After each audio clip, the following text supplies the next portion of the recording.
Join us for our 10th anniversary celebration during our 2025 Sedona Ascension Retreat, celebrating a new humanity uniting and a new earth arising, featuring the world's most renowned spiritual teachers, best-selling authors, and award-winning performers. Just visit SedonaAscensionRetreats.com.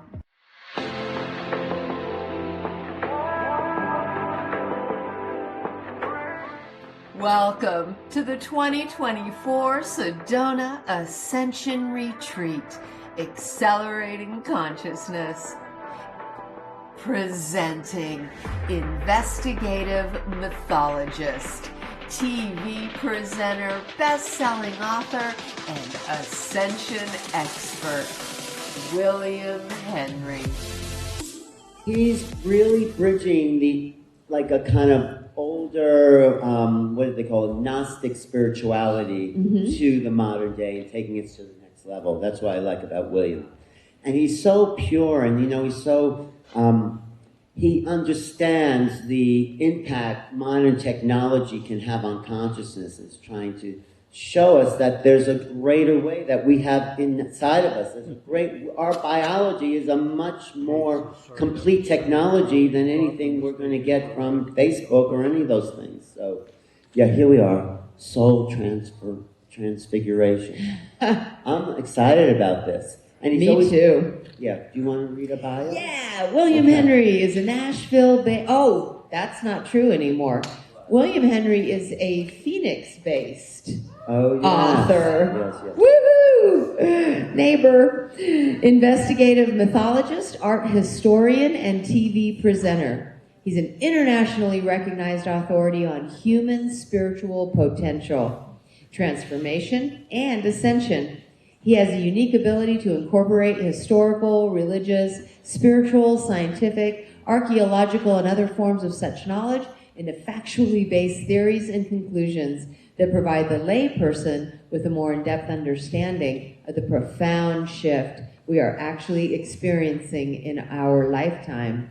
The spiritual voice and consulting producer of the History Channel program, Ancient Aliens, and host of the Gaia TV series, Ascension Keepers, The Awakened Soul, The Lost Science of Ascension, and Arcanum.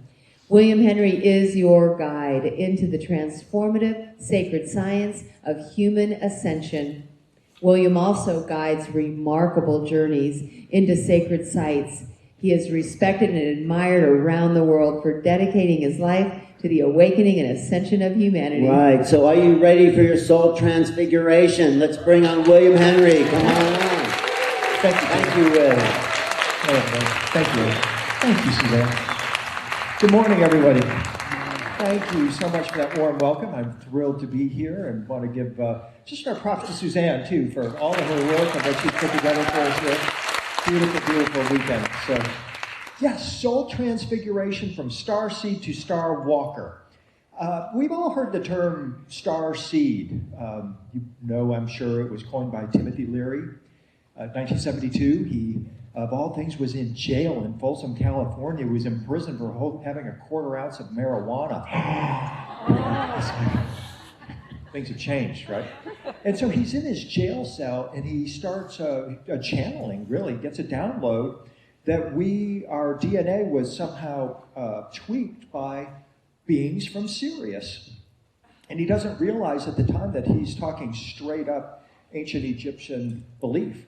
This is exactly what the ancient Egyptians taught. And of course, a few years later, Rod Steiger picks up the term star seed, and it now enters our vernacular as a term for anyone that has a connection to other star systems, believes they might be a hybrid being who is a product of a merger of humans and some extraterrestrial civilization, or in fact, more broadly speaking, anybody who has an interest in this whole idea of what we call ascension. But the fact of the matter is that before Tim Leary, you can go back to the Cathars in southern France in 1200 AD. You can go back to, of course, the Essenes, Jewish mystics, the faith of the mustard seed. That is straight up starseed metaphysics that Jesus is referring to, and this seed of the soul that's within us. Bashar did a beautiful explication of it last evening. That's straight up Gnosticism that Bashar was speaking. And it's possible that the Essenes were somehow connected with the Asani that Bashar is representative of. But before that, it's the Greeks. Stoics talked all about this idea of the star seed within us, and that it manifests our physical body as a vehicle for incarnation and exploration, to work out karma, eat chocolate, have sex, all the things we do when we have a physical body, right? But before the Greeks, of course, the Greeks got all their stuff from the Egyptians. So now we're back to ancient Egypt again, and this foundational idea of the star seed. But what's happening now, at least in my observation, is that we are now starting to take a more active approach to our ascension. The seed idea encodes within the idea of potential, the possibility of the acorn becoming the oak, even though the acorn looks nothing like the oak. The same thing is told of us about our own light body, that we have encoded within our DNA the ability to manifest a light body, a rainbow light body, as the Tibetans described it, that's similar to our physical flesh and blood body, but is a celestial body, capable of opening portals and traveling to other worlds, healing ourselves and other people. And this is what I'm talking about this morning, is shifting our identification, the energy, just a bit away from the inert potential of the star seed into the active star walker. And so we'll talk about where that idea came from as we go. But to introduce, let's bring in this quote by Rumi, who said that as you start to walk on the way appears. And that, I think, is such a vital part of the star walking message, that it's about trust, it's about stepping out, it's about just embracing our true selves. So let's go forward here. Our mission is soul transfiguration in this realm. I wanted to mention that since 2002, as Alan had mentioned, I've been writing about AI, human transformation, spiritual potential, these sorts of things. And I come to the conclusion that attaining or raising our ascension intelligence is the antidote to artificial intelligence.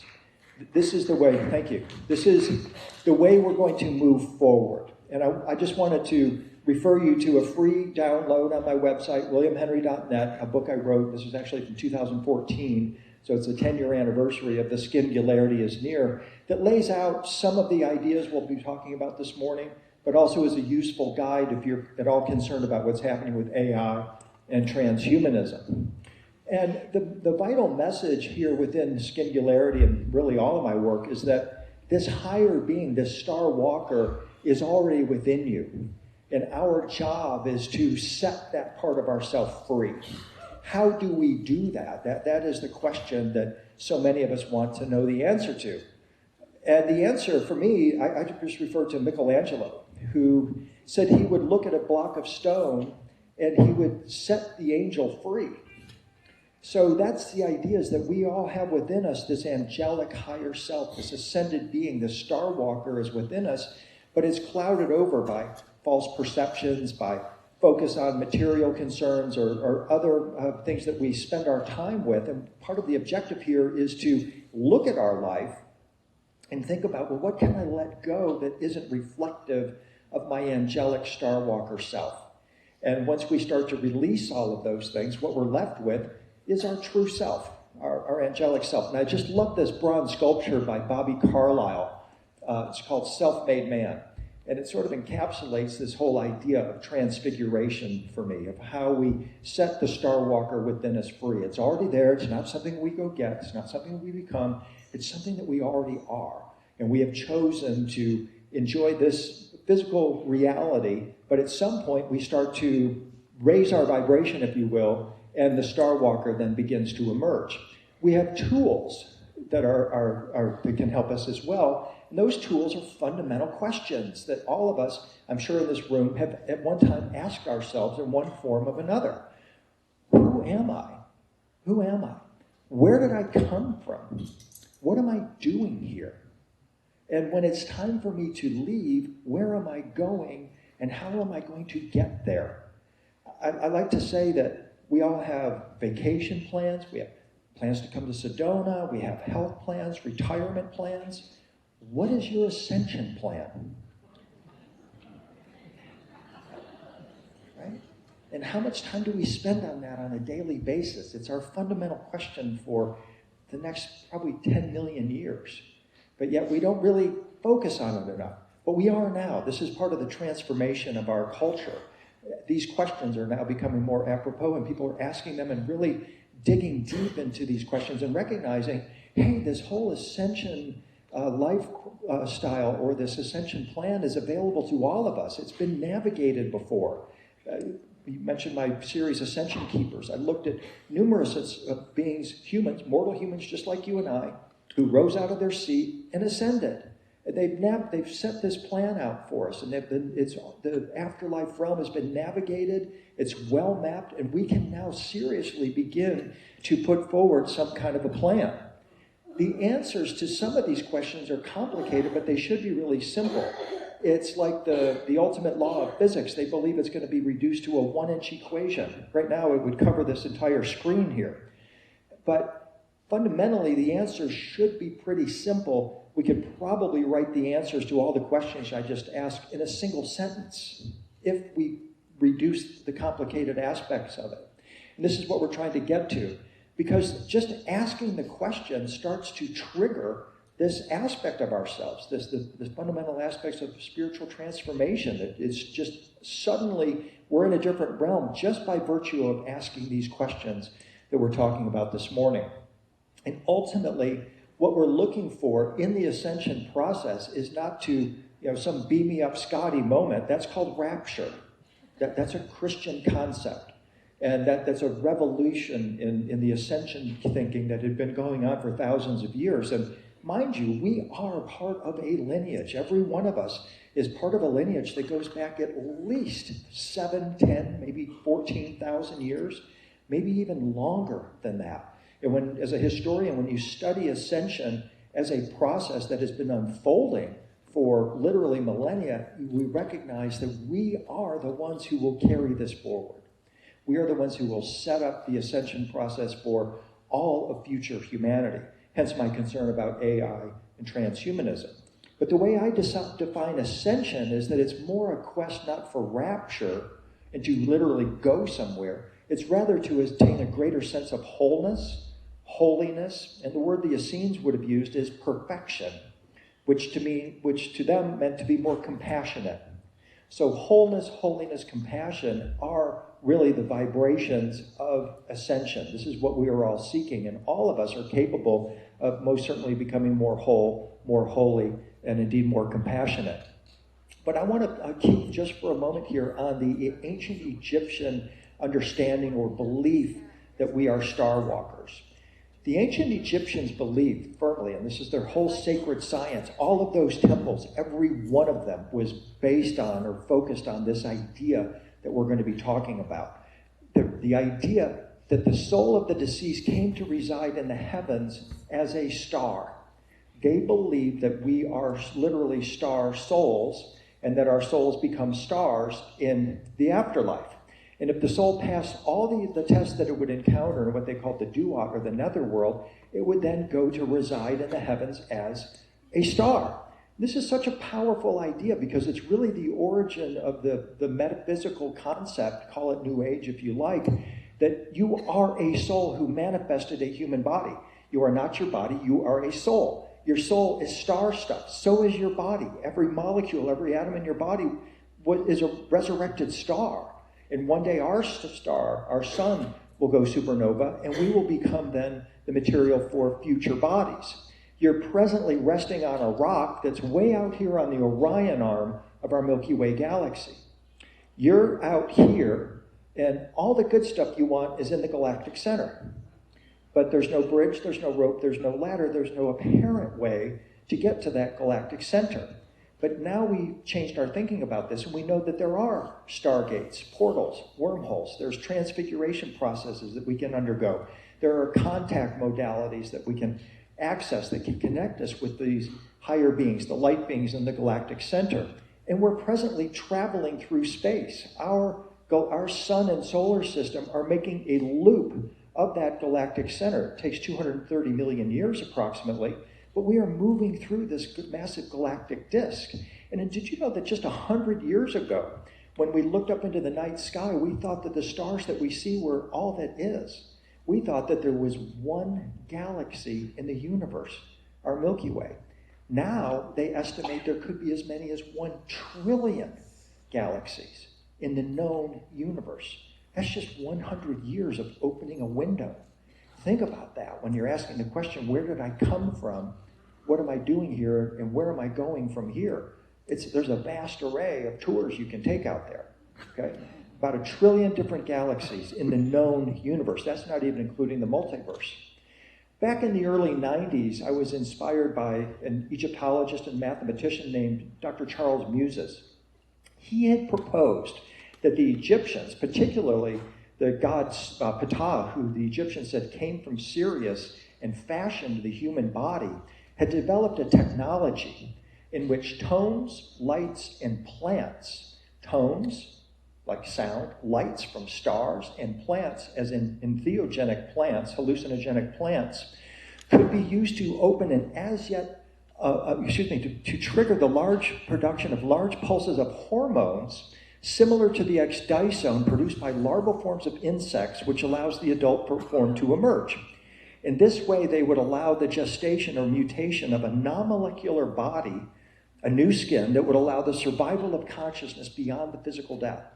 So what he's saying here is that the whole Egyptian sacred science is based on this idea is that you can, through tones, lights, and plants, make a copy of yourself, deposit your consciousness into that copy, beam yourself to another location throughout the universe, phase back into a physical flesh and blood body if you choose to. And the reason why you would do that is so that you could then exude more compassion than in a light body. And that this is how they traveled the cosmos. Now, you think about this, and this is exactly what transhumanism is proposing today, that we can create cartoon avatars of ourselves, upload our consciousness into that avatar, and live forever in a simulated reality in some black box somewhere. That's not what we want. This is the ascension process that we're looking for, to recover this original sacred science of the Egyptians. As Dr. Muses continues, he tells us that the principal agent of this transformation was a divine food, a star food, angel food, like manna in the Old Testament. It comes out of the Milky Way galaxy periodically.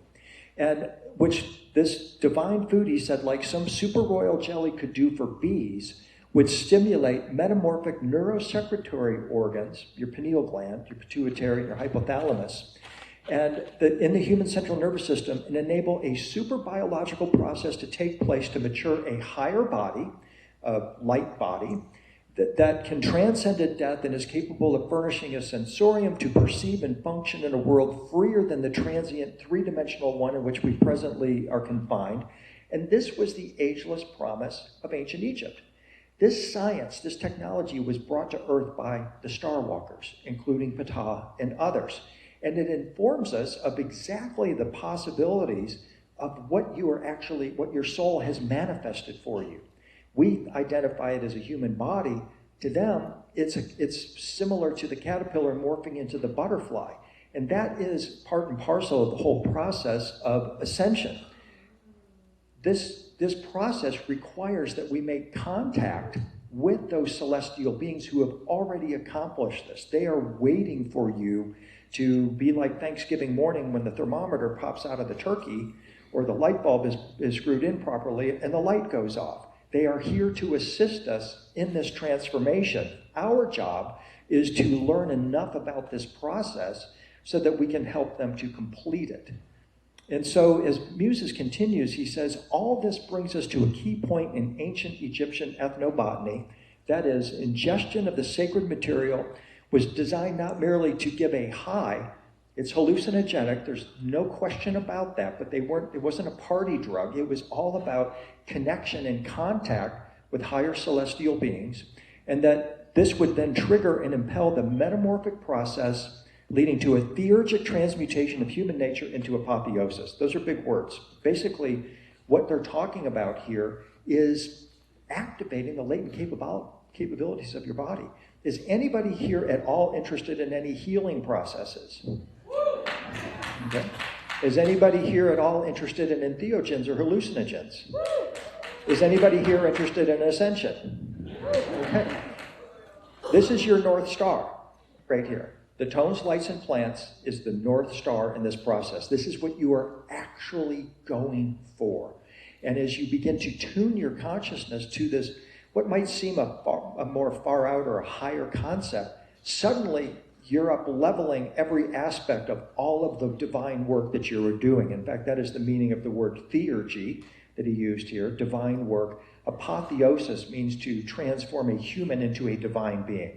So this path that we're all on has been well mapped. The science is established, and what we are doing today is recovering it.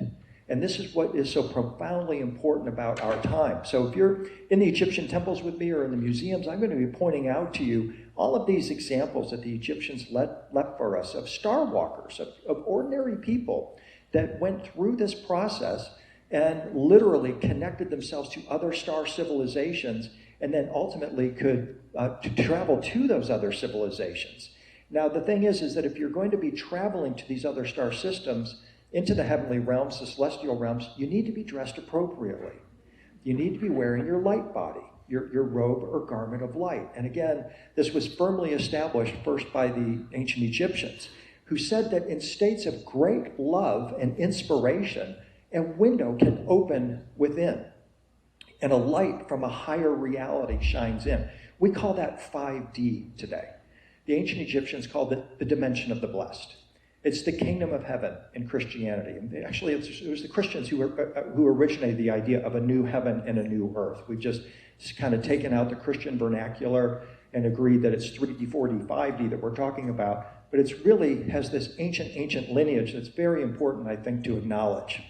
The plant, the sacred plant, the divine food, opened the valve within your neurosecretory system, which you can do not just with plants, you can do it with breathing techniques, through meditation and other means. But the ancient Egyptians were really interested in going the fastest and direct route, so they used the plants, and that this divine food opened the window but still left control with the aspirant. And this is really key because they're not just getting high, they're interested in opening this window and existing in a higher plane of existence where they're in contact with these celestial star walkers. This allowed the subject a clearer than usual mind with deepened insight. And then this brings one to the point where one would live normally in a higher state of awareness. And this is the heavy lifting that we've all been doing since, at least the 90s, maybe, of course, before. There's a lot of first wavers here from the 70s and 80s. I'm from the 90s. And then there's others that have come in the early 2000s and the 2010s. And now we're in the 20s.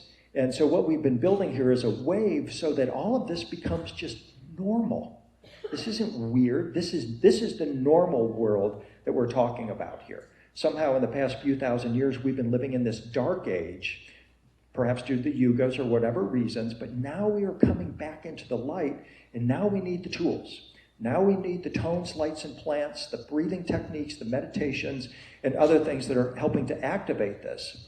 As Dr. Muse has observed, we see 3 beams of light coming out of the star in the top left.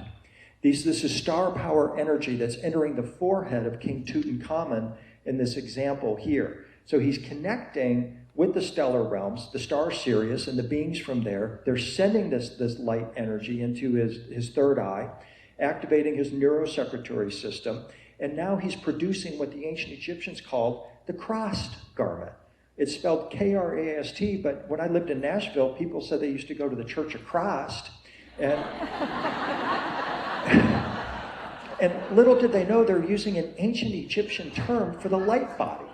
In fact, it's the original term for the light body. And then the Sumerians come along with the Anunnaki, and they call it the Malamu. There's a whole history of that I've tracked for this past decade or so. But the idea is that we need these tones, lights, and plants ultimately to manifest the proper clothing, the light body, in order to become star walkers. And in fact, as Muse has pointed out, within this image here, which is on one of the shrines of King Tutankhamun, we see both the symbol of the star, And the word Saba, or star, by the way, to the Egyptians also means door. And with the determinative for walking, just beside Tutankhamun, he surmised that the Tutankhamun is getting ready to walk through a star door. He's a star walker walking through a star door. But how about he's walking through a star gate? That kind of brings it into our vernacular so we understand that. And what we're seeing here, once again, is the very important linkage to the ancient world and the recognition, again, that we are part of this lineage. And this is the work that I've been doing. And now I'm going to advance it by moving more into out of the star seed into the star walker vernacular. And the way this happened for me, I was in one of those really profound, life-changing journey meditations. My heart is wide open. My neurosecretory system is producing bliss hormones. It's producing dimethyltryptamine. All of a sudden, my consciousness is just blown wide open. I have that clarity and that state of love that's being described here. And I find myself in what I perceive as an ancient Egyptian temple. I recognize it as something like the Temple of Hathor at Dendera, the temple of the goddess of love and joy, but it's so much more magnificent than anything I'd ever seen in Egypt. And I'm realizing this is the prototype. What we see here and what we experience on Earth is just a tiny fraction of the original. And here I am just in this massive Egyptian temple. And over here I see this giant throne, this Egyptian ascension throne. And I know that that's what it is because I've spent 20 years studying those thrones. And they're usually feathered because they fly. They're the ascension vehicles of the deities and also humans. But this throne is purple and it's filled with stars. And I'm like, of course it's the throne filled with stars. It's their star throne. This is their celestial vehicle. And all of a sudden there's a mermaid tail on the throne. And it's feminine. It's beautiful. It's iridescent. It's like peacock colored. It's just mesmerizing. And there's a female voice. And she says, William, your work in ancient Egypt with the star boats is beautiful. And I'm like, oh, wow, well, thank you. And she's like, no, it's really beautiful. And I'm like, well, thank you. And I'm talking to a mermaid. And she's telling me my work in ancient Egypt with the star boats is beautiful. And then she goes, you know that image you've been trying to get for years in the Cairo Museum? And I'm like, yeah, how do you know about that? And she says, that image of the Star Walker on that sarcophagus, she says, that's you. And I said, yeah, I identify with that. I've spent my whole life, my adult life, since I was 20, studying all this. She says, no, that's you. And right then, this whole download comes with this. And I recognize that I've got to go back to the Cairo Museum, which is this like cacophony of just a blitz, if you will, of all these artifacts. And it's so easy to blow by this sarcophagus. It actually belonged to Meron Ptah, one of the sons of Ramses the Great. And I've tried for years, a decade, to upgrade my camera, get a better angle, try to get into this sarcophagus so I can get this image. And the image isn't of Nut. This is the goddess Nut. She symbolizes the Milky Way. Her body's filled with stars. And as we'll talk in a moment, the Egyptians believe, yeah, we're all star walkers and we all walk the Milky Way. And so here's Nut with her body covered with stars. And what we see are these boats. These are the boats that this mermaid was talking about. The Egyptians called it the Ark of the Millions of Years, or the Ship of Eternity. And our quest as star walkers is to hitch a ride on one of these boats. And so I'm trying to get in here. I finally do this contortionist act, and there is the image right there. The star walker on the boat with his staff holding the star, okay? Last night, I just couldn't believe it when Daryl Anka was channeling Bashar, and I was sitting right over there, and he goes, okay, so you're a 3D human who can call down the 5D stars and bring in the 4D world. And when he did this, I'm like, that's my star walker. I know exactly what he's talking about. This is a 3D human who's calling in divine energy symbolized by the star, the 5D world, and manifests this arc of the millions of years. So this is me, but it's also you We're all star walkers. And in our ascension, we need to call in that divine energy of the stars. We need that magic staff, and we also need the boat. And that is entirely what my work is devoted to. And so when she's saying your work with those star boats is beautiful, she's referring actually to this image, because what had happened in my course of investigation back in the late 90s, I know some of you weren't even around in the late 90s, so forgive me if I sound old, but in the late 90s, I first saw a photo of this. It was actually taken by Graham Hancock's wife, Santa. And I looked at that and I said, okay, this is Orion on the arc of the millions of years traveling towards Orion. And the way the ancient Egyptians portrayed that ship in my imagination matched exactly the way modern science portrays a wormhole. This was a revelation. This was like Robert Bauval or Dr. Hertog looking at the three belt stars of Orion and recognizing that the three pyramids are a mirror image of it, as above, so below. And this is the same kind of linkage here. It's like, wait a minute.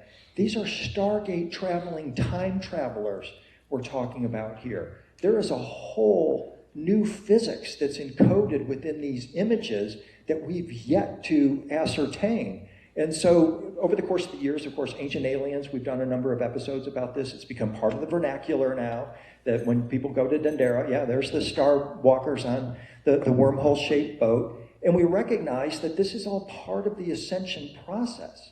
But really, in our vernacular, what it has to do with is, again, bring in the 5D world as a 3D being, and this manifests the 4D world. Because in our 3D world, the wormhole is impossible.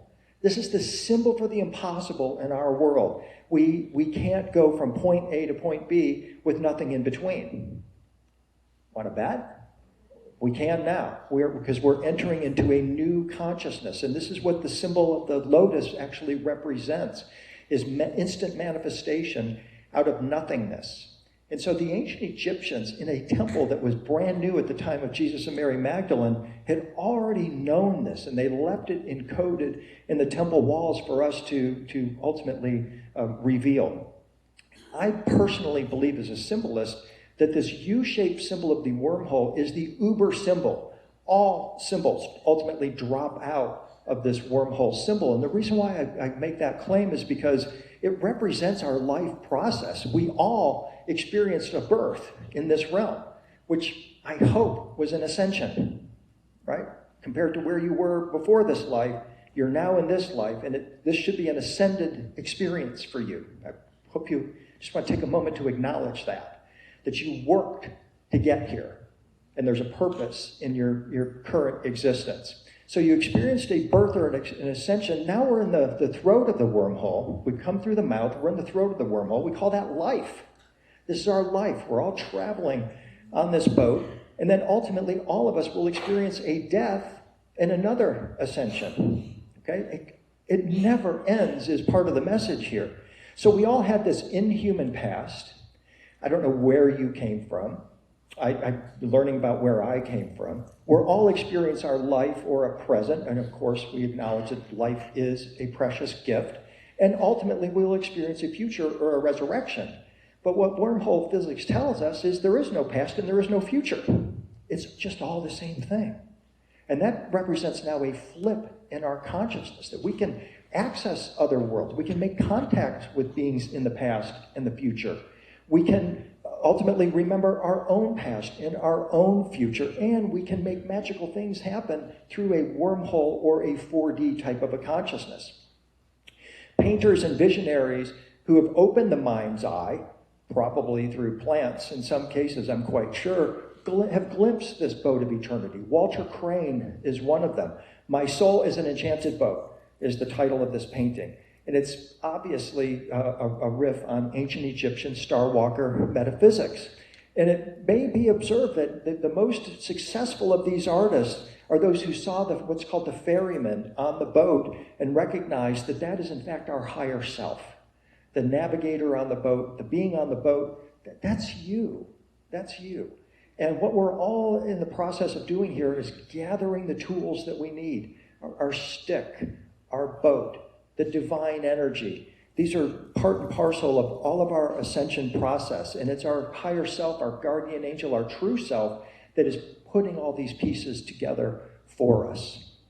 So it's tremendously exciting when we go back to the ancient Egyptians to reveal their sacred science. And I'm going to have to step back over here because our clicker just suddenly stopped working. So maybe I've said enough? There we go.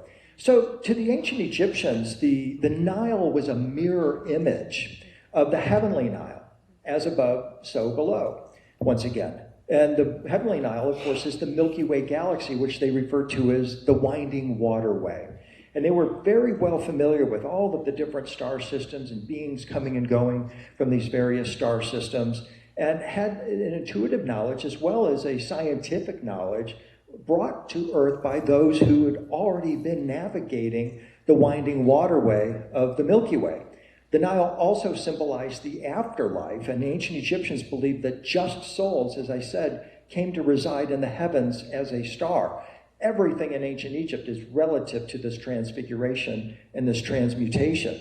And so when we look at the arcing image of the Milky Way, we want to look at it as the ancient Egyptians did. This is the goddess Nut, whose body is filled with stars, and we're all children of this great goddess, and we one day will return to the Milky Way. In fact, we're in the process of doing so. And just to share a few more images from ancient Egypt, this is in the tomb of King Seti, on the ceiling of his tomb, where we see the netter, the divine beings, the heavenly ones, the star walkers coming into the earth plane, and they're riding upon their celestial boats, the Ark of the Millions of Years, or the Ship of Eternity, which, as I had said a moment ago, I believe is also actually a wormhole. It was Dr. Murray Hope who wrote about ancient Egyptian belief in Sirius that said that Isis appears to draw power from the star Sirius, and Orion rides upon the ship of the gods. He holds the key of life in front of him, and the Uaz scepter, the magic staff, if you will, that is facing Isis. The great French symbolist Schwaller de Lubitz had commented on this, saying that Orion offers the life that he draws from Sirius, and the meaning is pretty straightforward. The Uaz scepter conducts a stream of energy, light particles from Sirius, and this energy seems to connect us to higher planes of consciousness. And so the question is, well, where can I get one of these Uaz scepters, one of these magic staffs, right? Maybe a vendor outside here will have one next time we come next year. Here's your Uaz scepter. But it's really clear that, to Schwaller anyway, and he was a hermeticist and alchemist, of course, and he described this as a cane. Now that's interesting in light of plants, because whenever you see a reference to cane in the ancient texts, it's a reference to cannabis, which was a huge part of the ascension consciousness of the ancients. But it also clearly resembles a tuning fork. So when you look at the bottom of it, you see that, okay, we're talking about a staff here that is also a tuning fork. It could also be cannabis. Tones, lights, and plants is our formula that we're looking to put together here. And so it makes sense that we're seeing this all come together in a single symbol. In particular, Schwaller notes, it pertains to a living branch conducting the unmanifest vivifying sap or nourishing sap. And this sap, he says, is resonant with the Christian word, the life force energy upon which the world is built. We're getting into a really deep metaphysical concept here that ties together the ancient Egyptians, the Jewish mystics, the Christian mystics, this idea of the word, the life force energy, and how we become tuners for that life force energy. And that's a really magnificent part of all of these ancient ascension teachings. And Schwaller then goes on to say its meaning is straightforward, that here the Star Walker is drawing down this universal energy, which is described as a sap, a substance that is, in fact, is probably actually secreted from within us. And I say that because when you look at the ancient Egyptian temple walls, this is King Seti standing before Osiris in his crossed garment, and you notice he's got the cane running the full length of his body. The reason why the ancient Egyptian artist did that is because he's trying to convey a message to us that this magic stick that we're looking for, that's our spinal cord system. Our spinal cord system is this magic tuner that we're seeking. It's also capable of manifesting the vivifying sap, or this super fluid, if you will, that can heal the body, that can awaken our neurosecretory system, and ultimately can transmute the body. So again, thinking about Bashar's talk last night, my logo, the Star Walker, is a being, a 3D being, portrayed bringing down a 5D energy that lifts you into the fourth dimension.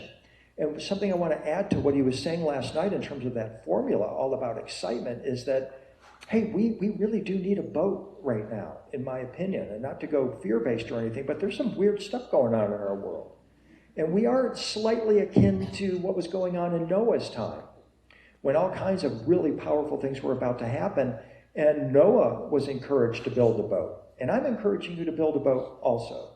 I'm encouraging you not to build a wooden ark, but to build a boat of consciousness that can help you to rise above the challenging rising waters in our world, and to show others the way, to create a safe platform for your loved ones. This is a really important part of the ascension process, is we're not doing it for ourselves, we're doing it for everyone, for all of our loved ones, in fact, all of the human race. So this idea of the boat of the millions of years is something I want you to perhaps take on board and contemplate and meditate on, and maybe start to look a little more deeply at ancient portals, wormholes, stargates, and what's going on presently with our wormhole science. We're literally creating simulated wormholes in quantum computers. We literally are, from a scientific perspective, shifting out of 3D into 4D. Maybe even to 5D, to use that vernacular. I prefer the way the ancient Egyptians characterized it. We're entering the dimension of the blessed. We're entering the dimensions of the blessed. We are star walkers entering a blessed frequency, vibration, and world that will result in contact with otherworldly beings, as well as the transformation of our world. And something that I think is very important, at least what I strive to do in my own work, is to look for evidence of this teaching in other traditions. Join us for our 10th anniversary celebration during our 2025 Sedona Ascension Retreat, celebrating a new humanity uniting and a new earth arising, featuring the world's most renowned spiritual teachers, best-selling authors, and award-winning performers. Our retreat includes a dozen indoor workshops and 8 outdoor journeys into Sedona's Vortex site, as well as a Native American performance by world champions, the Sinclair family.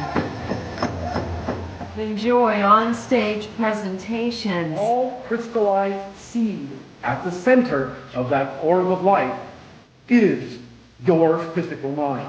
So today we'll be talking about religion versus spirituality, because I think there needs to be a clear line drawn between the two to get a better understanding. This path that we're all on has been well mapped. The science is established, and what we are doing today is recovering. Because there's going to be such higher states of consciousness on the planet, such an influx of energy, people will start getting activated.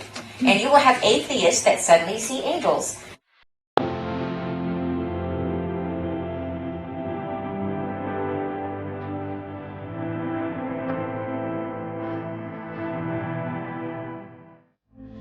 A great gift you can offer.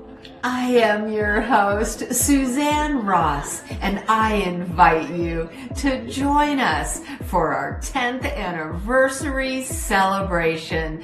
Just visit SedonaAscensionRetreats.com. Reserve your seats today. I'll see you in Sedona. I love every single one of you with all of my heart. I mean it. I mean it. I love you and you and you and you and you and you and you. Thank you so much. One of my specialties is I just I call it playing tic-tac-toe between the ancient Egyptian, the early Christian, which is actually Jewish mystical tradition, and the Buddhist tradition. And when you start to interchange those traditions, you find some extraordinary correspondences. For example, in Buddhist theology, Kuan Yin, the goddess of compassion, is sometimes depicted as the captain of the bark of salvation. Well, wait a minute. The bark of salvation, that's the Egyptian Ark of the Millions of Years. That means Kuan Yin is resonant with Captain Orion to the ancient Egyptians. And they're both talking about an ark or a bark or a boat of salvation. And what Kuan Yin would do, this goddess of compassion, she would guide souls to the pure land of the Amitabha Buddha, the Buddha of infinite light. And this was the goal of all Buddhist teaching, and what they refer to as, of course, their enlightenment and perfection teachings. And the journey to the Pure Land is frequently represented in woodcuts showing boats full of Amitabha's followers under Kuan Yin's captainship. So here we see a perfect tie-in with what we see between Captain Orion in the ancient Egyptian tradition and Kuan Yin in the Buddhist tradition. And so just pausing for a moment to analyze this image, we see Kuan Yin as this luminous or radiant being. She's wearing her radiant garment of light, and she's on a cloud, which is actually a ship. Now remember, when Jesus ascended, he also rose upon a cloud. And it's not a literal cloud, it's a symbol for a light vehicle. And this is how Kuan Yin is coming and going. And then we see two priestesses down just beneath that cloud that Kuan Yin's riding on. And what we see is they are holding lotuses in their hand. That's exactly the same as the ancient Egyptian lotus that is at the either end of the Ark of the Millions of Years.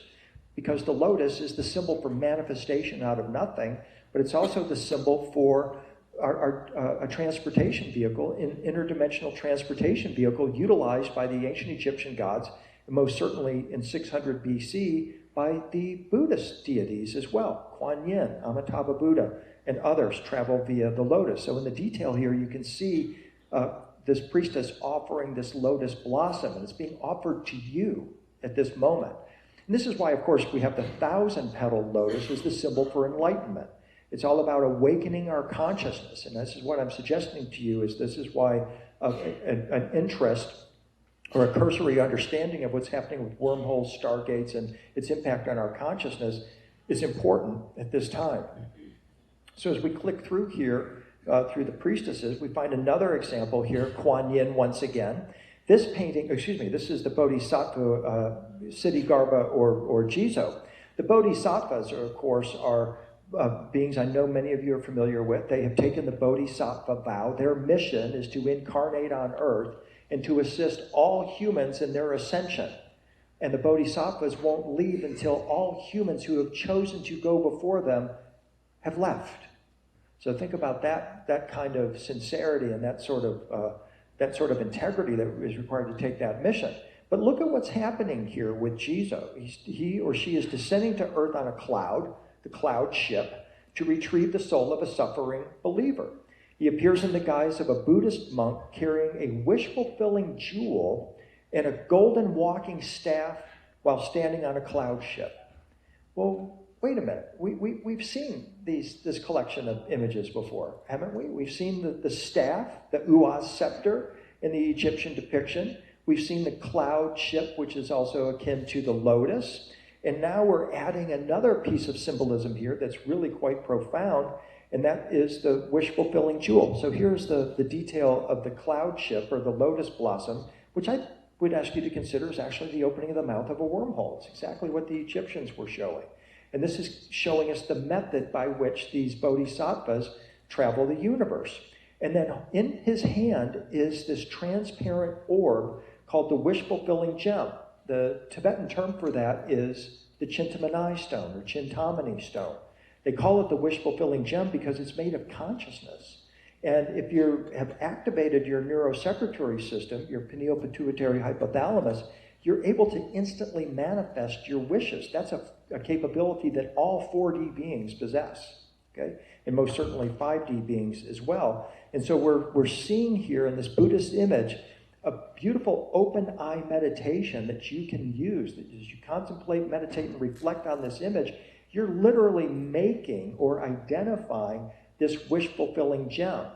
And this is, to me, a perfect correspondence with what we see with the Egyptian star walker.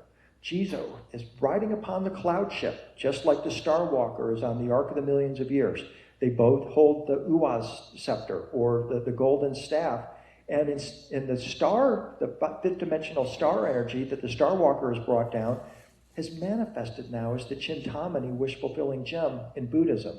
This is a direct crossover between these traditions, and it opens up avenues in your imagination, pathways for your research, for beings that you can call into your consciousness, make contact with, utilize as guides, and so forth.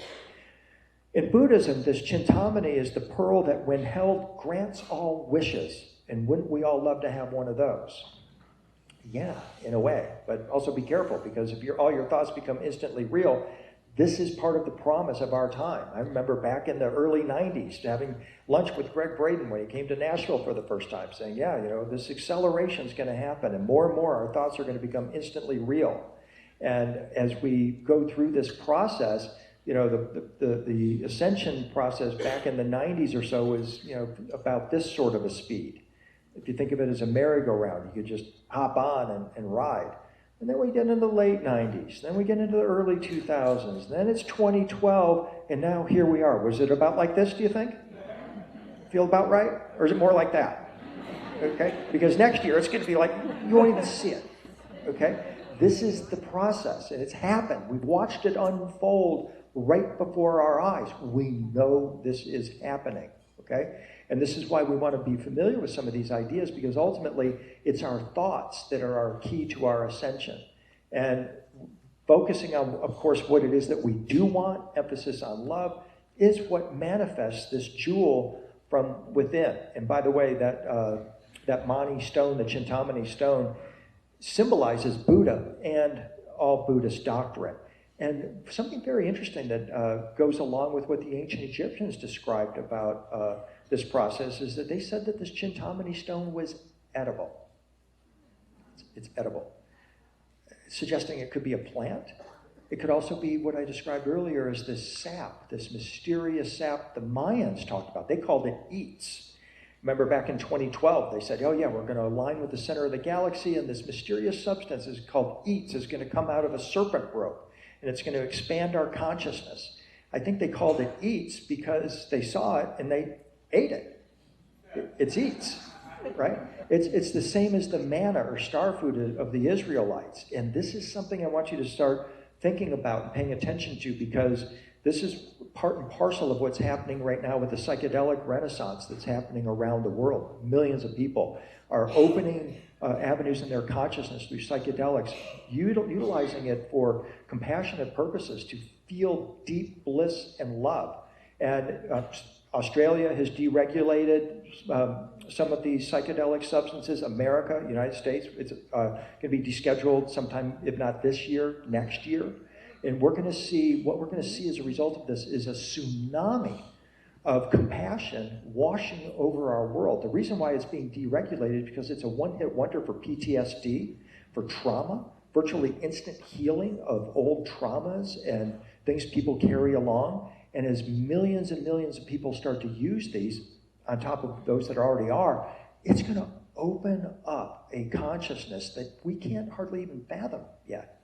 And it's going to enable more direct contact with these celestial beings. It's happening now, and in the next couple of years, it's going to even more dramatically alter our world. And once again, it's all for the purpose of activating our light body, making contact with these celestial beings, fulfilling our promise, if you will, as souls to be part of this lineage of ascension keepers that make ascension the base reality in our world, not something that could possibly happen that we strive for or a hope for future. It's something that is going to cause a flip in our world and will become the basis for future civilization. This is what you are doing at this moment. You are part of a magnificent tessellation of millions of souls that are around the world right now that are manifesting this new reality and making it present. I salute you because I know it's work, and I know the sacrifices some of you have made, but you are doing it, and you're doing it for the benefit of yourself, but all of future humanity. So once again, to play tic-tac-toe between the Egyptian and the Tibetan and Christian tradition, that wish-fulfilling orb is exactly what I identified in the hand of Salvator Mundi, the savior of the world, in Leonardo's painting. That transparent orb that he holds in his hand is the same thing as what the Buddhists called the Chintamani. And I believe Gurdjieff knew exactly what it was too when he said that real love is a cosmic force which goes through us. If we crystallize it, it becomes the greatest power in the world. So yes, it's possible that this wish-fulfilling substance comes out of the Milky Way, as the Mayans proclaimed, but it's also possible that it comes out of people who have activated their magic staff, tuned into the Holy Spirit, the cosmic source energy, and activated their neurosecretory system, whether through tones, lights, and plants, or breathing techniques, or meditation. However you do it, we have the potential to manifest this real love and crystallize it in our world and utilize it for personal as well as planetary transformation. And this is what we see in these paintings, is that Jesus has demonstrated his ability to manifest this substance from within his consciousness and to perform miracles, to activate his own light body, and to transmit this message onto us. Here's ultimately what I think it is. Follow this video.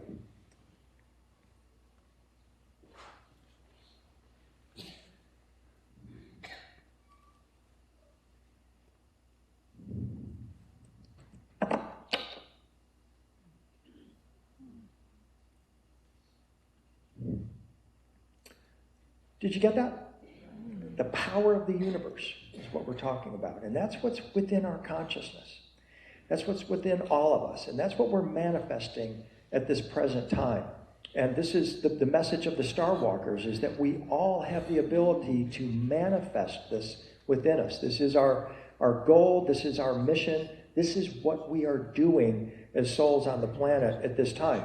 If you want to know more about the process of doing that, I have a streaming video course called Halo, which is about the sacred secretion, the secret anointing oil, and the light body sacrament. It's about a 10-hour course. You can find it on my website, williamhenry.net, and I would encourage you to take a look at that.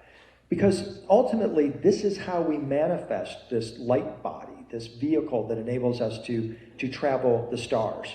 They call it the rainbow light body in the Tibetan tradition. And what they tell us is that by contemplating, meditating, and reflecting on images such as this, the guru Padmasambhava and his rainbow light body, that as an avatar, and you see his pineal gland marked here by the blue pearl, he has the ability to transmit the vibration of the rainbow light body through an image. So at this very moment, as I'm speaking with you, and this image is on the screen, Padmasambhava is present in the room with us. And he is transmitting the codes of the light body to you. Padmasambhava is another of the Tibetan Star Walkers. And this is a beautiful way for you to start to connect with some of these Star Walkers, is through these images. We now know the neuroscience of how a painting can get our neocortex, the neurons in our neocortex, to begin firing. We know that as an avatar, through quantum entanglement, he can transmit these codes of the awakening light body to us. So I encourage this as another tool, in addition to all the questions we asked earlier, of ways for you to connect with the Star Walkers, is through these images, be it the Bodhisattvas or Padmasambhava. And his mantra, Om Mani Padme Hum, is a way of calling in the blessings of the light body and literally of activating it from within. Because what the Buddhists taught is the exact same thing that the Egyptians taught. And that is, this physical flesh and blood body that we walk around in is not our true self. Our true self is our rainbow light body.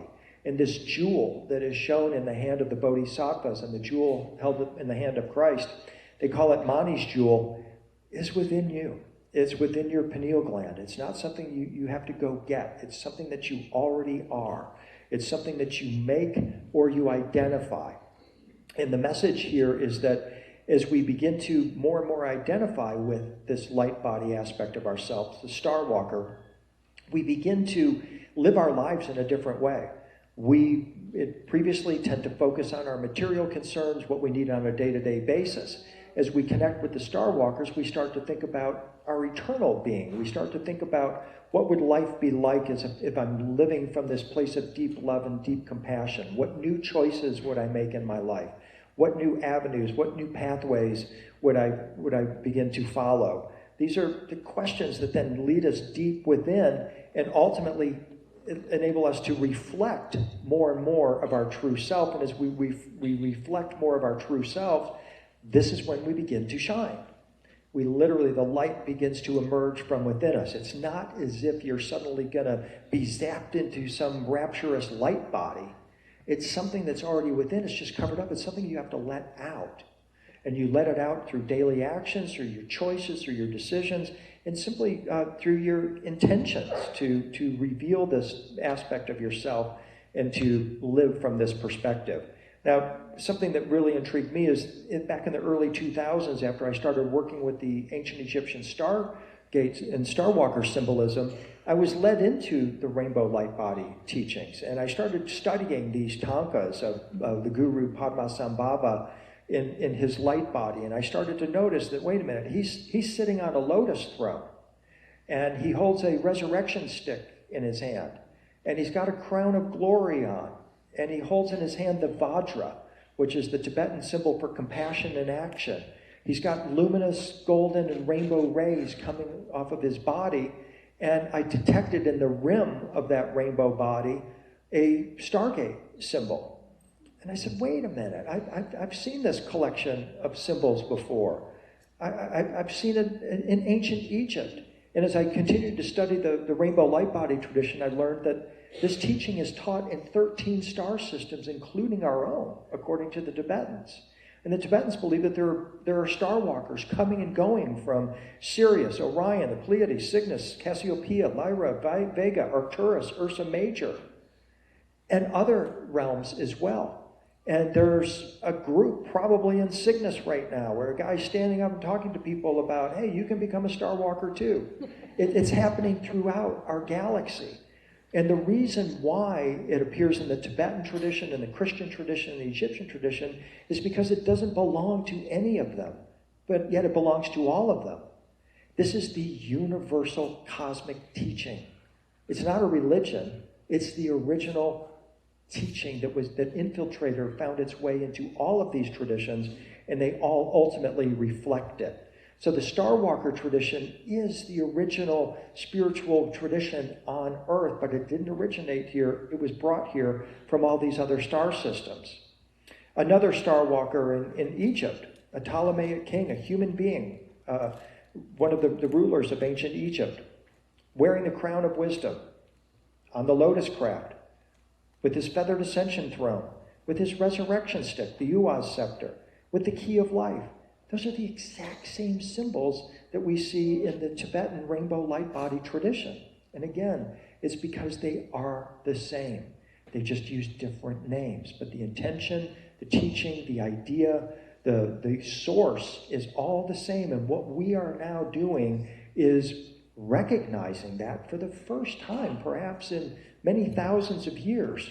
And that comes with it a tremendous sense of excitement to share this with you, but also ultimately to see what you do with it, okay? Because certainly what Jesus did with it is he manifested his own rainbow light body and showed us the way from the Christian perspective about how to do this. And this is an important part of this because, again, enfolded within us is this tremendous aspect of ourselves that sometimes goes unrecognized. We don't make it. We don't identify it. But we all know that we can become equal to the angels. We all know we're on a path of ascension. We all know that we can attain our light body. And I hope that what I've done this morning is to show you some of the ways that the ancients were doing it. And perhaps you haven't been familiar with the Tibetan concepts or the Egyptian or the Christian, but perhaps now you will look into those various traditions and we will begin to walk as children of light. which is what Jesus asked us to do. For you were once in darkness, but are now light in the Lord. Walk as children of light. And that is my final message, is that star seeds are beautiful ideas, but the star walker is the active aspect of all of these teachings. And when Jesus is saying walk as children of light, he's asking us to walk as he did, to take those actions, to walk in light, walk in love, walk in compassion. So I thank you very much for this time this morning. You've been a wonderful group, and I hope you enjoy your walk. We'll see you soon. Thank you very much. Thank you so much. Very much. Thank you.